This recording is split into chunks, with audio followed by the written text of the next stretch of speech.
Feminist Funk. Today, our fed up feminists discuss This One Summer by Mariko Tamaki and Jillian Tamaki. Hi everybody, welcome to the Feminist Funk podcast. My name is Mel. And I'm Ashley. Today we're going to be talking about a children's graphic novel called This One Summer. You may have heard of it because it was banned in a bunch of places. Could be because of the allusion to sexuality or possibly lesbians. I have no idea why school boards banned stuff on this.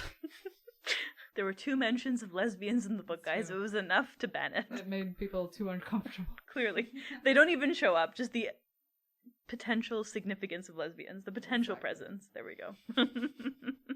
So the story follows the life of Rose Wallace during one summer at the end of her tween years. We don't quite know how old she is, but presumably around 12, 13. It takes place in this small, what you can assume is like a resort town by a lake in Canada.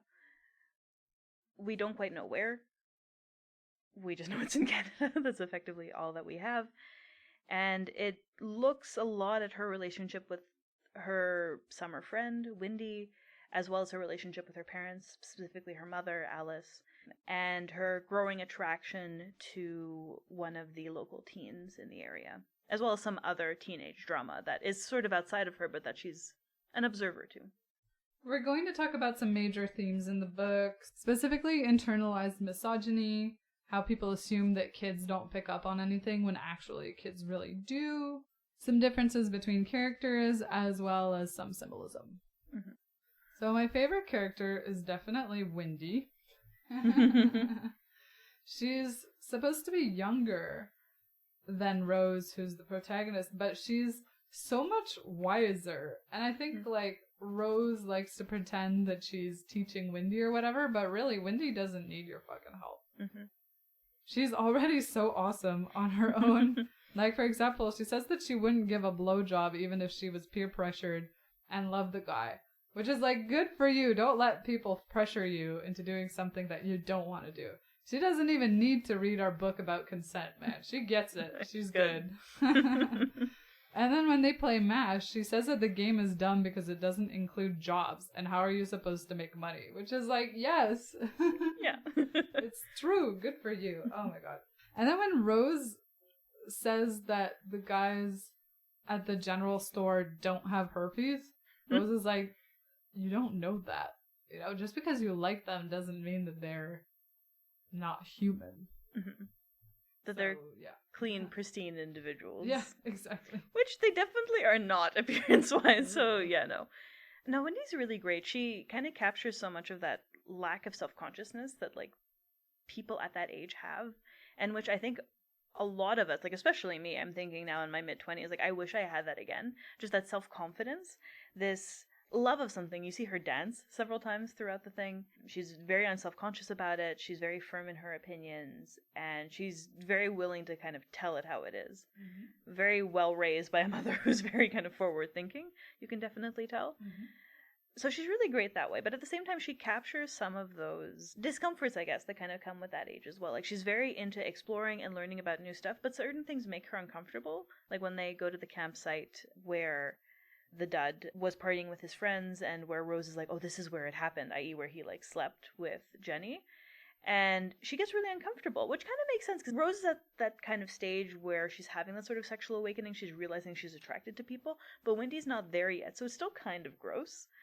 So she's I don't want to be here, let's go. And she'll say it very firmly. She didn't try to force herself to stay, which I know there would be a lot of kids who would, just because they want to be cool. That's the thing. Wendy isn't trying to impress Rose. I don't get that impression, which is what would normally happen when it's someone who's even just a year younger with someone who's a year older. That was the case with me and my cousin all the time, where we were a year and a half difference, and she admitted to me later on in life that she did things that I did just because she wanted to impress me and seem cool, and I'm you didn't need to do that. I didn't care. I wasn't paying attention to what you were drinking.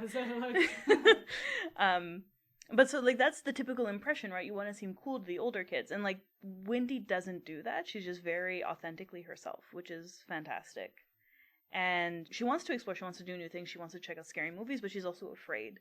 And she does find certain things like too much for her. So I like how she's depicted. I also like that she's not afraid to put her foot down, like you were saying. Like with the scary movies, yeah, she goes along with them at first, but then after her mom says you should stop watching them because you're like screaming weird things in your sleep, she says to Rose, I don't want to watch them anymore, you know. Mm-hmm. She doesn't force herself to keep watching the movies just to be cool. So you fully believe her when she says like, oh, I wouldn't go along with peer pressure, because you can see that she doesn't. Exactly.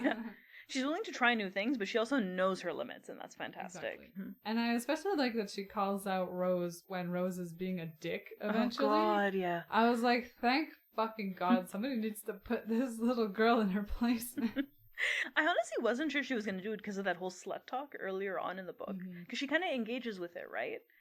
In a joking way. She doesn't take it quite as seriously as Rose does. So I was surprised, but very pleasantly so, when she's like, well, you know, that's just sexist. You shouldn't say this. The fact that she recognizes it as sexism and understands what sexism is at such a young age is like mind blown. I hope my children are like this. You just need to be like her mom, Mel. Send her to like a lesbian dance camp. Become vegan.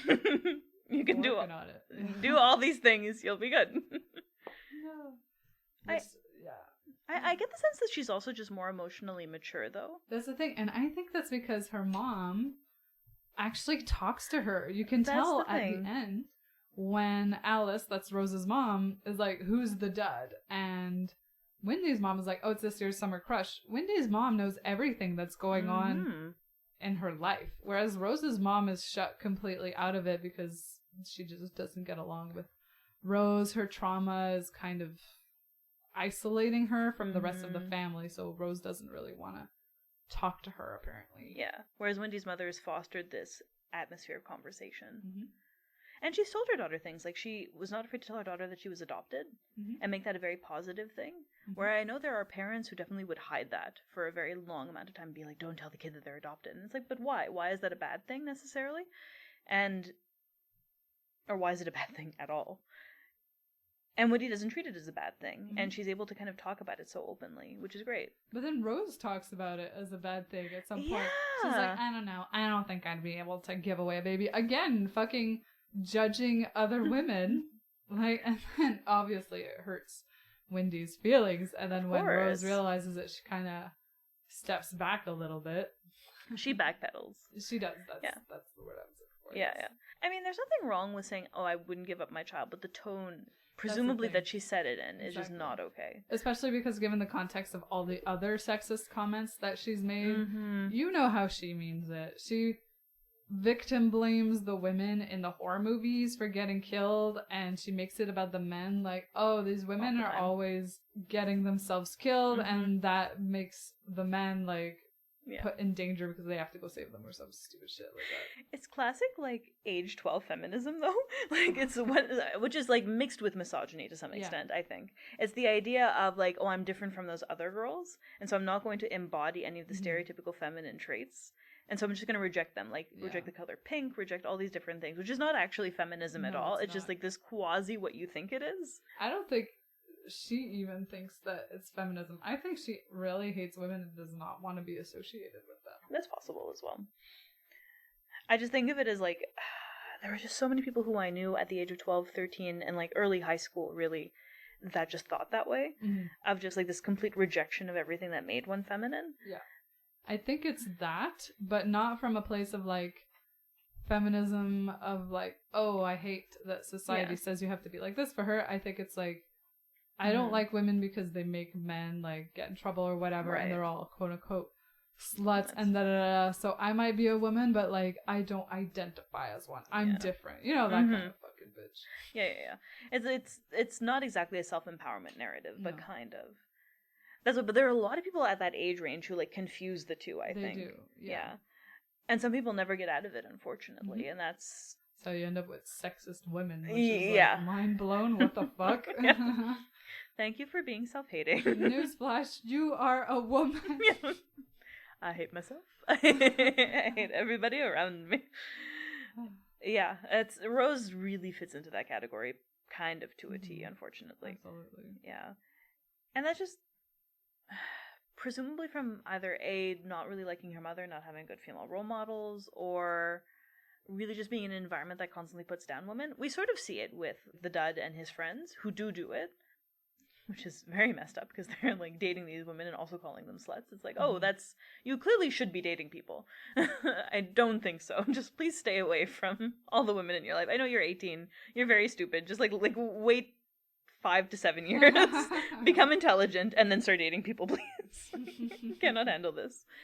But yeah, so it's nice to see kind of in contrast when he's not influenced by that environment and is just so much more emotionally kind of aware and mature and like not rejecting like what it means to be a woman and like not rejecting herself necessarily either.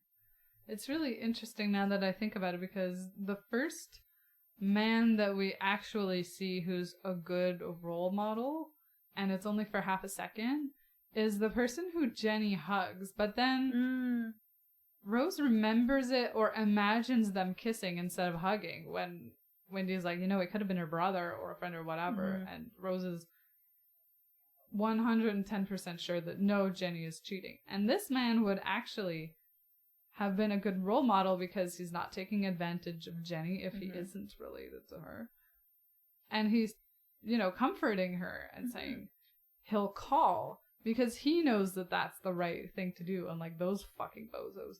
And so instead of learning from him, Rose is so consumed with her hatred of Jenny that she just focuses solely on Jenny as like, oh my god, what a slut. She's cheating on him, I'm sure. I don't know why I gave her like such a nasally voice, but again, one of those stereotypical ideas of like if you're dating a man, you can't like speak to any other men and vice versa. Exactly. Yeah, so it's just awful.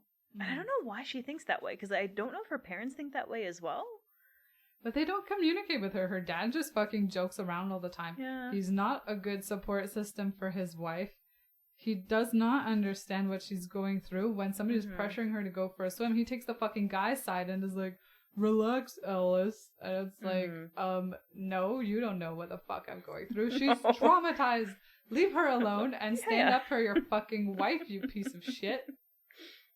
Definitely feel like they need couples counseling. They should have gone right after the miscarriage. They really should have. Spoilers, but there was a miscarriage, I guess.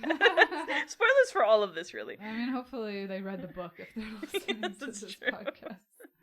But really, they should have gone into couples counseling right after the miscarriage, because Alice is not okay, and it's been a year. And these things do take time, and she is traumatized for a variety of reasons, and it is hard for her to get over the miscarriage, which makes sense. That happens to a lot of women.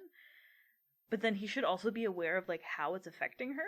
So like, why aren't they going to therapy? Yeah, exactly. He just like blames her for not having fun.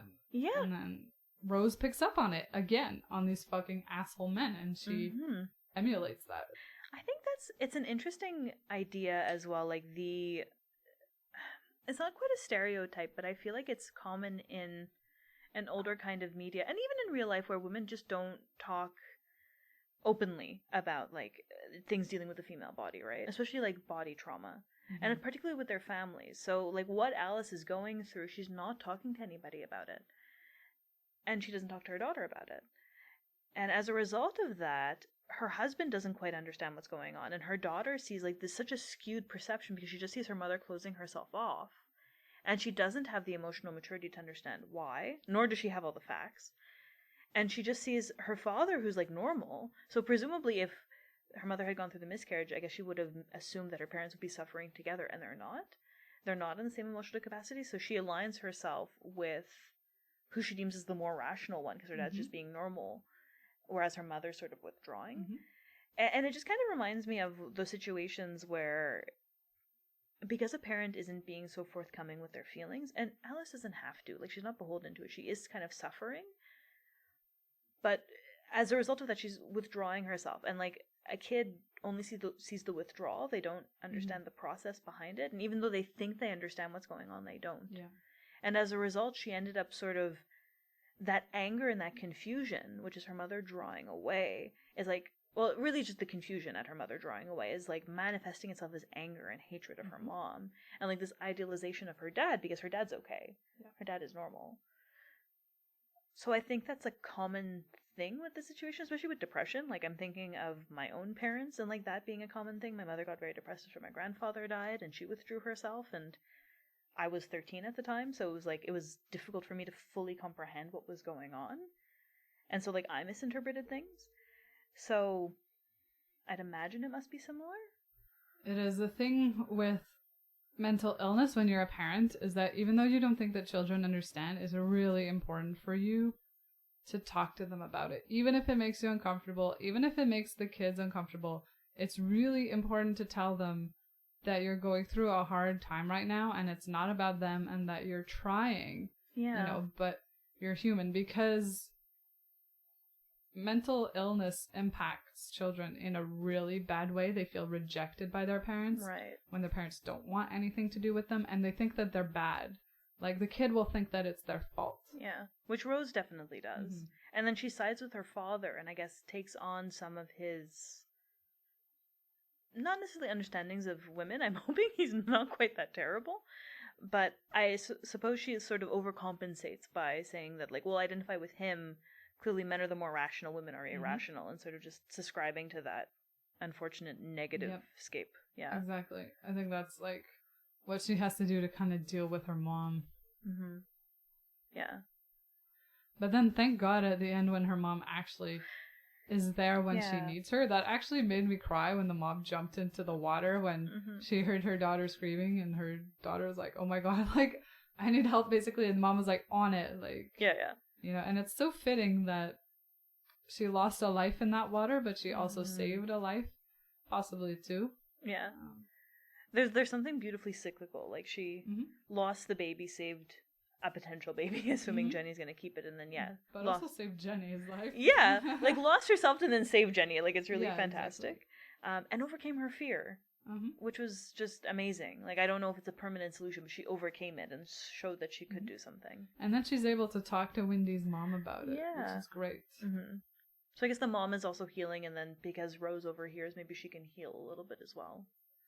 They really just need better communication. They do. It's really one of those classic scenarios where, like, the entire family doesn't communicate with each other, and it's just very dysfunctional. She even mentions when her dad comes back that her parents just don't talk to each other. Yeah, exactly. That's not healthy. And that's the thing, like, I feel like some parents are like, if we don't talk about it, it's better than us fighting in front of the kid, which is like, they're both not good. No. And you can't pretend that everything's normal. Kids are very intuitive and they see a lot and they witness and they learn. So you can't just pretend that everything's fine when it's not, because they're going to realize it and then they're going to think that they can't talk about their feelings either. They'll just bury everything down. But thank God that Rose actually sees a good role model at the end of the store. When I guess it's the dad of somebody, who knows? The owner, who knows, yeah. So he calls out Matt for his really gross t-shirt of, like, the man, the legend thing. And then Matt is like, whatever. And then the guy's like, excuse me? And it's like, yeah, damn right, you put him in his place. Yeah. And then he realizes that, like, the kids watch these movies that these fucking teenagers really should not have lent out. So Rose gets to see this is how a proper man is supposed to behave. You're not supposed to say sexist, gross comments like that. You're not supposed to just give kids whatever they want. You need to make sure that, that they're doing age-appropriate stuff. Yeah. He's like the responsible adult in this situation. The other ones are 18-year-olds, and also, interestingly enough, on, like, the cusp of adulthood, but they're definitely not adults at all.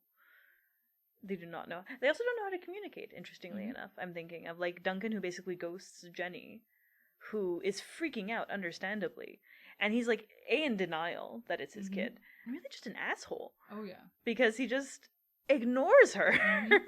Like, does not take her calls, is like, oh, she's already treating me like that. And it's like, yeah. Because you are the dad, you fuckwad. Yeah. And, like, if you cared about her an ounce, you would at least be there for her. Okay, so maybe it's not magically your kid, fine, whatever. But if you care about her, at least be with her during the process, okay? Like, if you're friends, or if she's your girlfriend, it's very unclear what their relationship status is anyway. Like, presumably, you'd want to be there, right? Because if not, and you are the father and she keeps the baby, well, dickhead, you're not gonna see your kid.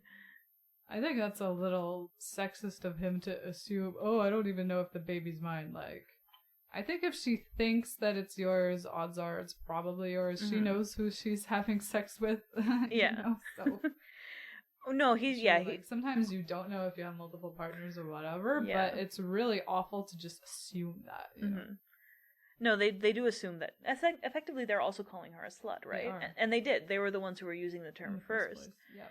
So they don't respect the women who they're dating or they're sleeping with. And you know what? There's a very interesting racial element there as well, because Jenny is Aboriginal. Exactly, yeah. There's a good enough to sleep with, not enough good enough to have a relationship with. Yeah, exactly. Yeah. Definitely the case that there's some some racism and sexism going on. Reminds me of that Cher song, Gypsies, Tramps, and Thieves, you know, where she's like, they called us gypsies, tramps, and thieves, but every night the men would come around and throw their money down. And that's true often more than not. People of color are considered exotic and almost sexually attractive, but not enough to actually be deemed as people. Like as a fetish. Yeah, they're sex objects rather than actual human beings. And that's definitely the case with her. But I get the feeling that Matt and Duncan don't respect women at all. No, I don't think they do. Especially like one of them, I don't think it's Matt, I think it's the third one, who's there's like, whatever, don't let her pressure you, man. Excuse me, it takes two to fucking have sex. You're just as responsible as she is. Wear a fucking condom, you dickhead, Yes. honestly.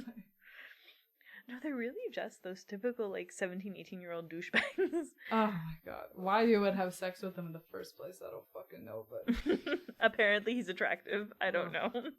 But yeah, he doesn't respect them, and then when she does actually get pregnant, he doesn't respect her enough to actually listen. The authors / illustrators, whatever, people responsible for the book, do a really good job of showing us what's happening through Rose's perspective, because there are these minor influences that she could be picking up on that would be good for her development, but she's so focused on like her hatred of women and Jenny that we only really focus on the same stuff that she's focusing on, which is like Jenny being upset or being comforted by this guy, or the men's perspective of like, don't let her pressure you. And again, the fact that she defends that perspective is horrifying, right? Oh my god. In my notes, I got so fucking mad. I literally like just wrote in all caps, especially when Rose is like, maybe she deserved to get pregnant. I wrote in all caps in my notes, what? Maybe she deserves to have an unwanted pregnancy? Now listen here. Who the fuck do you think you are? Little sexist shit who's too stupid to understand anything. Oh, and then someone educate this child immediately. Oh my god, it really got my goat. I know, honestly, I was very flabbergasted by that entire encounter. Again, she like doesn't make sense. Like her views are so interestingly contradictory. She's like, oh yeah, she deserves this, she should have the baby, but she also hates babies. I'm like so confused by Rose, because on the one hand she has this weird like fantasy of like her and Duncan like living together in an apartment and then getting jobs and then her eventually like having one perfect baby. She hates babies in addition to that, and then in conjunction she thinks that any woman who gets pregnant deserves it because like clearly she slept around. So it's like, what is wrong with you? I'm so confused. How do you take in so much heterosexual like ideas and just like not disseminate anything? It's very frustrating. It's because like she in her mind she wouldn't be sleeping around, so her baby wouldn't be like a bad baby, you know. Her baby would be the exception to all of the babies. Because she's different from all women. Yep, exactly. It's that all over again. It's this internalized misogyny and refusing to associate with your femininity. Yeah, it's just a rejection of, right? I was looking into this for one of my papers about rape jokes, and one of the studies that I read said that women who find sexist humor funny are less likely to identify as women, or it's being a woman is less likely to be one of their core pieces of identity, whereas women who enjoy feminist humor, being a woman is more often a core part of their identity. And I guess probably understanding the positivities that kind of are associated with that, I'd imagine as well. Yeah, that makes sense, to be honest. This utter rejection, because society is so keen on making us see the negative parts of being a woman and trying to steep it in these like negative stereotypes that in order to sort of seem again different, to seem better than, you reject. Speaking of the slut shaming, when Rose's mom hears her use the word slut, all she says about it is, I don't like you using that word. Whereas I feel like true. Wendy's mom would have said, this is not okay because this is sexist. It's society saying that it's okay for men to have sex, but it's not okay for women to have sex. Is that fair? Yeah. No, it's not. And that's why it's important for you not to call Yeah. women sluts, But Rose's mom is just like, don't use that word, it's offensive. And then her flip-flops as she's walking, Rose, instead of going quee, it goes slut, slut, slut, slut, slut. So it shows how the mom is worried about being a shitty mom. She might not be a shitty mom, but she could definitely be better. There are some lessons she needs to properly teach. Actually, that kind of brings to mind the fact that as much as clearly Rose judges Jenny for having sex, and that being what she deserves, she doesn't judge Duncan or the rest of them for having sex at all. Exactly. It's the perfect double standard example. It is. She's like, because if Jenny can go around cheating, why can't Duncan? Exactly. And he probably does, I mean, given how little he seems to respect Jenny and other people. And again, if they were properly dating and he cared about her, then he would want to be there for her, right? If he's just sleeping around. Not to say that he is necessarily sleeping around. I don't also want to figure that in, but like he could be. Then, yeah. She just never thinks about that. Nope. So. And that makes me think of, where's the dad in all this? Why isn't he telling her about this? It's not just the mom's job. No, not at all. But the dad doesn't seem to be keen on that. He doesn't want to sort of see her as anything but a child, I think, as well. And we know he's like fucking capable as a husband, so I can't imagine him as like a dad. He doesn't fucking talk to her either. He just says he's going in to do work. He doesn't want to tell her, your mom and I are fighting about this, so I need space for a few days. He fucking lies to her. Yeah. So he's just as bad as the mom is. They're both just like classic parental cases of like protect the kids at all costs, but at the same time messing them up so much in the process. He doesn't seem wholly bad. Like, he's very jovial. He seems to be there for his daughter, but only in the ways that are almost like stereotypical of a father. Like, carry her from like the car to the house if she's asleep, joke around with her, make her laugh, like keep her happy. In the very like superficial kind of way. Yeah, exactly. And not in the like hard conversation kind of way. Exactly, which needs to happen. Yeah, it does need to happen. Otherwise, you end up with these things of, well, you blame the woman for getting pregnant. God, I feel so bad for Wendy in that conversation, to be honest. Because she makes this comment about she deserves it, and then she shouldn't give up the baby. And Wendy's like, well, is there a problem with that if she were to give it up? And like we kind of discussed before. And I can't imagine sort of having to deal with this constantly for like 3 months in a summer.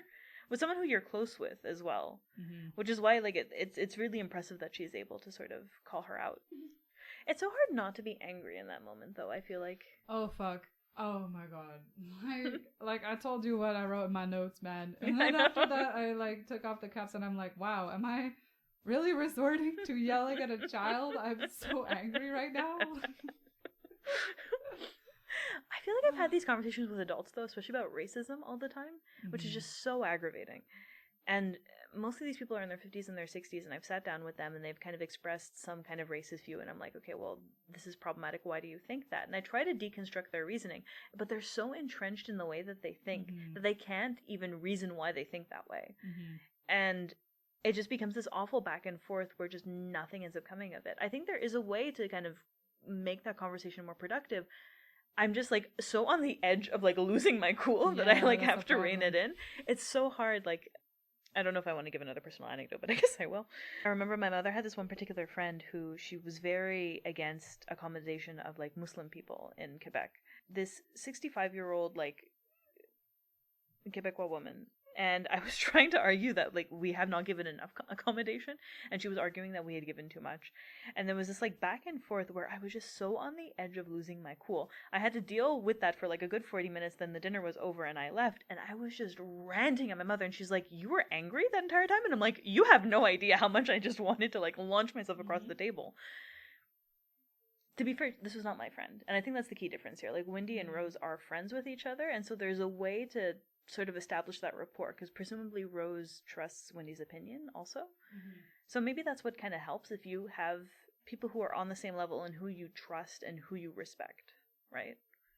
I don't know how much she respects Wendy. I think she likes Wendy, but she's the older one, so she might feel like Wendy is supposed to look up to her, not the other way around. So that means she has to be the one who like closed off and giving the good like lessons and all that. So yeah, which is maybe why she reacts so badly to being called a sexist as well.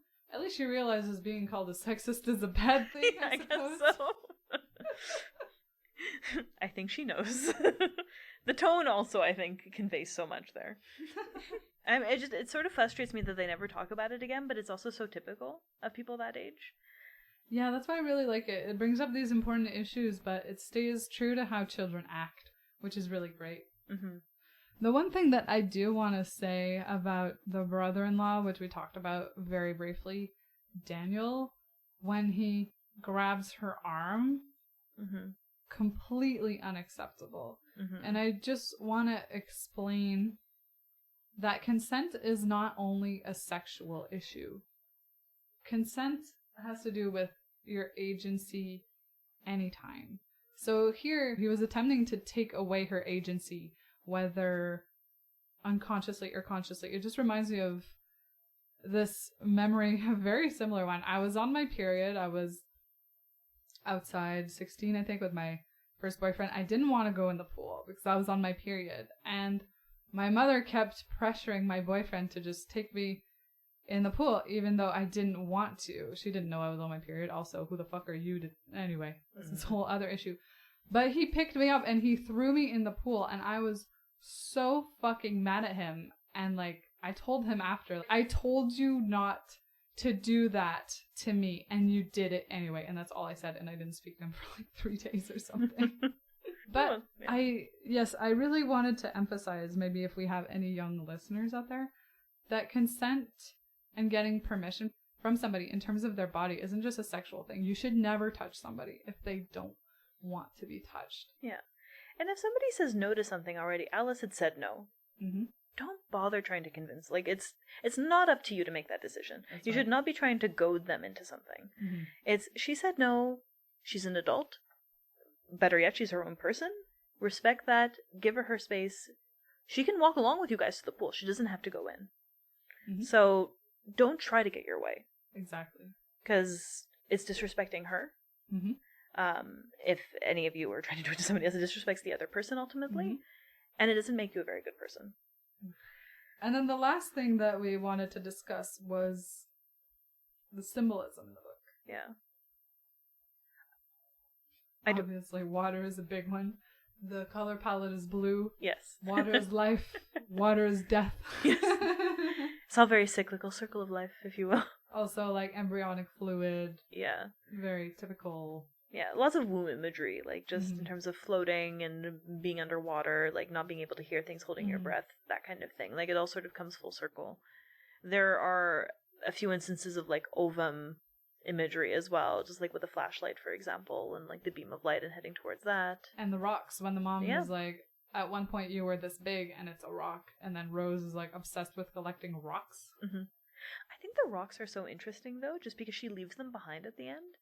So the rocks are not only symbolic of like, not even a fetus, because like when you're that small you're not a fetus really, but like sort of symbolic of like pregnancy and like what could become a baby, but they're also symbolic of like her family and their kind of unity, like the whole Wallace wall thing that they had created. It's like a positive memory and a baby, and that's like tied into her. She's obsessively collecting them, and then she leaves them all behind, so she's sort of collecting them in order to, I'm not sure, it's either a defensive thing, like she's creating a wall around herself, or she's collecting them as like, because again they remind her of what will become a baby, of like herself in some kind of primordial stage, so she's collecting them to sort of distance herself or just like hide them. I'm just not 100% sure. Like the rocks have so much significance tied to them, and the fact that she leaves them behind is symbolic of her moving on and like sort of releasing herself from this wall that she's built. But I feel like there's just so much you can read into them, especially because they show up so much in like little incidental scenes in the book. When I first read it, I thought that it was a symbol for her family, and she was holding on to these material things to remember the good times that she had with her family, and that was kind of keeping her together. And so I saw her as leaving the rocks behind, as she doesn't need these material possessions anymore because now she has her family. And I think there is some value to this material connection, right? Because she collected rocks with her father. So they could even be just signs of a happier time. Actually, it's not just with her father. She associates the rocks with both her mother and her father. So it could be very well a material thing. I think there are just so many different ways to sort of look at it. Especially because she leaves them on the bed. Mm-hmm. She could have left them anywhere, but she specifically leaves them on the bed, which is interesting. Mm-hmm. So it's possible that she's sort of just dumping them in a place, whereas like the metaphorical womb as the bed and the metaphorical like birthing place as well has the metaphorical babies. Mm-hmm. So there is a certain connectivity of all of that, I think. It also highlights the like ephemeralness of the cottage and how she doesn't want to go back in the winter because it's like this magical place, which is how people romanticize summertime. So it also ties into that, and also the ephemeralness of childhood. Mm-hmm. Actually, that's maybe a good thing. Maybe the rocks are just a sign of her childhood, and her leaving them behind is her fully entering into her teenagedom, so to speak. True. It was like her last summer as like a tween, possibly. Yeah. So. It is her coming of age. Yeah. Yeah. God, I love the fact that that area is just so summery. They really just capture that so beautifully. And the fact that it's really...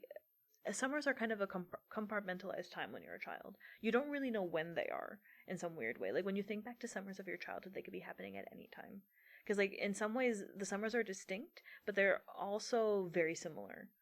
So, like, she goes to this cottage every summer. She could not really tell you the difference probably between, like, the summer before this book and the summer before that, or the summer before this book and the summer after. There's, like, some continuum in terms of activities and presence, right? Like, there are all these rituals.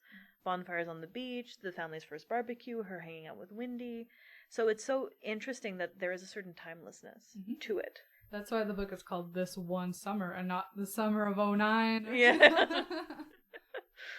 The summer I came of age, if you want to get really like specific. It's just this one summer among many. Yeah, exactly. And that is the thing about childhood, is there's so much kind of bleeding into it, like bleeding of time, which I find is so fascinating. But at the same time, there's a distinctiveness. Like, summer does have this magical quality because you're off from school, and so for the places of summer to be kind of tinged then by something outside of it in some way. So yeah, it captures childhood so beautifully, and like really captures what's so beautiful about summer as well. Like, it's just very, very timeless. I'd be curious to see, because this is a coming of age for her, where she's also beginning to understand her parents. Like, some people say that a sign of adulthood as well is like realizing the flaws of the people who raised you in some ways, or realizing that there are flaws. Again, this family's not not really keen on communication, but I like to think that because she also does accept her femininity a little bit, this whole like massive boobs thing, which is a weird way to accept it, but like whatever, it's still a sign of her being okay with certain feminine things. Because of that, I think she's sort of come to terms with why her mother has done what she's done, acted the way that she's acted. Her mother also saved Jenny. She was there when she needed her. So, like, her mother has proven she can still be a reliable parent, as well as capable of doing things when they need to be done. And now she knows the full story. So I feel that she's kind of matured into her own. She realized that her parents maybe do have flaws, but there are also reasons for why they act the way they act. And that's her coming of age moment. And that's why she leaves the rocks behind, because she no longer needs these like surrogate babies in some way. She's able to sort of mature on into her own person. Yeah, so that's what I sort of saw coming together at the end. Yeah, I think the biggest turning point was when she's running on instinct and she sees Jenny. Her dad is there, but she doesn't call for her dad. She calls for her mom, and her mom goes in to save her, and that's why it made me cry. And then after that, she's able to reassess her point of view about all sorts of other things, and that's when she can finally start seeing these other voices, the more feminist voices for her development. No, that's definitely the case. And so it all sort of comes together and wraps up very, very beautifully. Speaking of wrapping things up beautifully, I think that about wraps up this podcast. So let's move on to the final grades. Final grade. So for me, it's going to be an A+, even though it kind of feels like an A.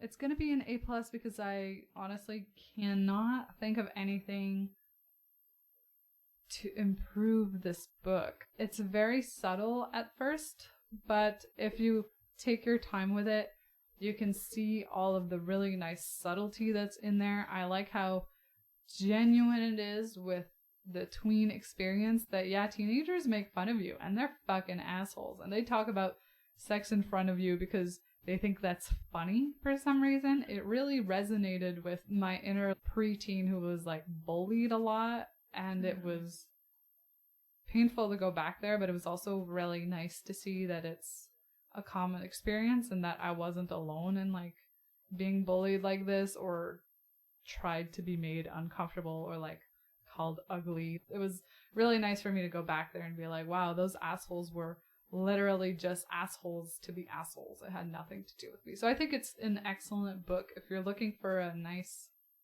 read for the summer. Definitely recommend. I can see why it won all of those awards. And it's always fun reading a book that was banned because you're like, ooh, scandalous. Why? I want to see why it was banned. So A+ for me. Yeah, I agree. I think this book was so good because I do love books that capture the essence of summer so well. And I feel like they're so rare to find. And this book just covers so many different difficult topics, right? It deals with kind of pregnancy, it deals with depression, it deals with how these things resonate in a family as well. Pregnancy in the sense of unwanted pregnancy, as well as wanted pregnancy that doesn't quite end up carrying out. It dealt with miscarriage in a way that's very rarely dealt with, and that should be dealt with more, I think. It's such a good book for tweens and teens, but I feel like there's something you can get from it even as an adult, which is fantastic.